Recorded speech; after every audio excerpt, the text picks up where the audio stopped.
everyone, welcome to day 11 of the McDougall Maximum Weight Loss Challenge. So we had salads and I have a whole bunch of tomatoes chopped up left over. My daughter took a whole bunch of the salad stuff with her, and so she took some tomatoes for sure, but that's all there's a bunch left. And I'm probably not going to eat that many tomatoes, so I thought that I would make this last challenge. I made gazpacho, which was not good at all. However, the base that I started with was awesome. So the base had only 3 ingredients. It had tomatoes, and it had a pepper, a red pepper, and it had a purple onion. So I am actually going to blend this with a red onion, or excuse me, a red pepper, and I'm going to use some scallions rather than red onions because I have them and they're chopped up and they're very gooey, so they need to be used. I mean, they're fresh. They've just been freshly cut. You know what? They smell kind of funky. I'm going to use a red onion. I have one, so I'm just going to chop a little section of this off, not much of it, and I'm going to use this instead. The scallions smell kind of funny. So anyways, I'm gonna go do that, and then I'll be back to talk to you about it in just a second, but I think that it's gonna taste delicious. I'm pretty sure. So we'll see. Hopefully it does. I'll be right back. All right, guys, so here we go. It's very, very yummy. It's thick, but I don't really care for like V8 juice and that kind of thing. This is really sweet. Like really, really sweet. I think it's the pepper. Even with the tiny little bit of bite of onion that's in there, this is really good. I'm going to put it in a glass to take with me rather than trying to drink out of this big huge thing, and drink this on my way to work. So I'm really excited.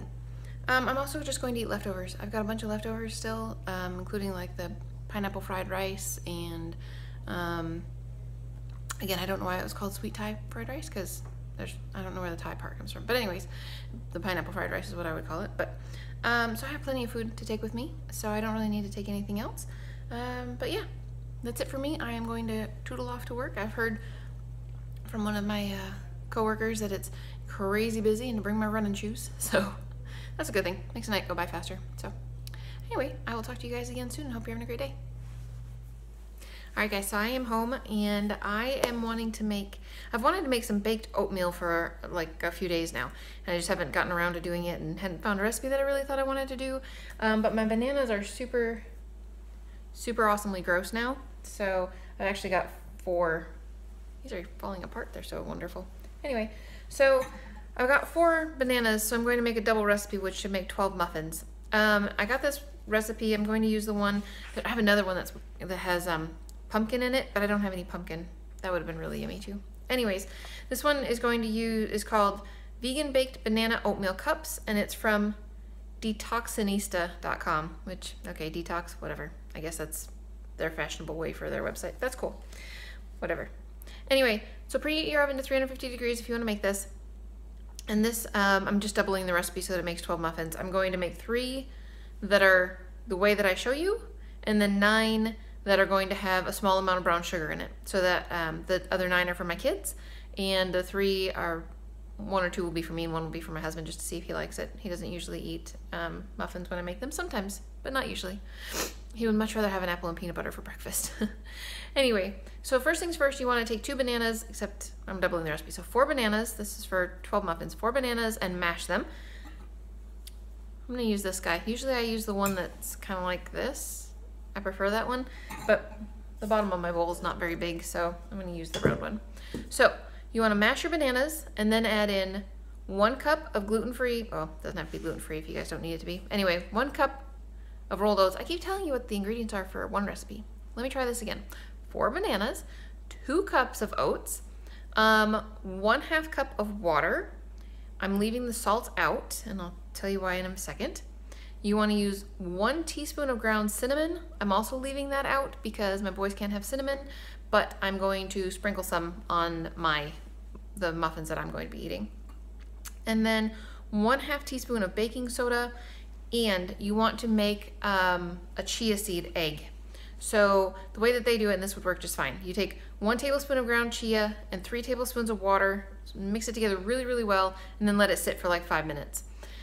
Instead of doing that, I'm going to use the liquid bean goo off of beans. The bean goo off of beans. And I'm going to use 1/2 of a cup, so 1/4 of a cup per egg. So I'm going to use 1/2 of a cup of this. So I'm gonna get that all mixed together and put it in little muffin cups and put it in the oven at 350 degrees, and it says for 20 minutes. So that's what I'm gonna do. And then I'll come back and tell you guys about this recipe. I think it's gonna be wonderful. It sounds like it's gonna be delicious. And my bananas are super, super, super, super ripe. So they should be sweet enough that you don't need sugar at all. So I'm gonna go work on that, and I'll be back with you guys when I have some cooked food. Okay guys, flavor-wise, these are good. Consistency-wise, not so much. I think they just need to sit. Like, these need to cool down for sure, and then maybe be refrigerated, and I think that they would actually be fine. So if you're making muffins ahead of time and you wanted to make something with no flour in it, go ahead and do this. I would definitely suggest that you make the chia seed egg if you can. If you're not using chia seeds or flax seeds, then you can try it this way. But they are very soft, which is fine. You more likely to eat it with a fork than you would to pick it up and eat it like a muffin. However, it's really awesome that there's no flour in here. It's just all oats and bananas, and that's really what it tastes like. It tastes like oats and bananas and some cinnamon. It's very good. If you make these, I would suggest using a flax egg or a chia seed egg, though, just to make sure that they bind together a little bit better. But otherwise, it's very, very good. So I'm going to go eat one of these, and then I'm going to go get ready for bed.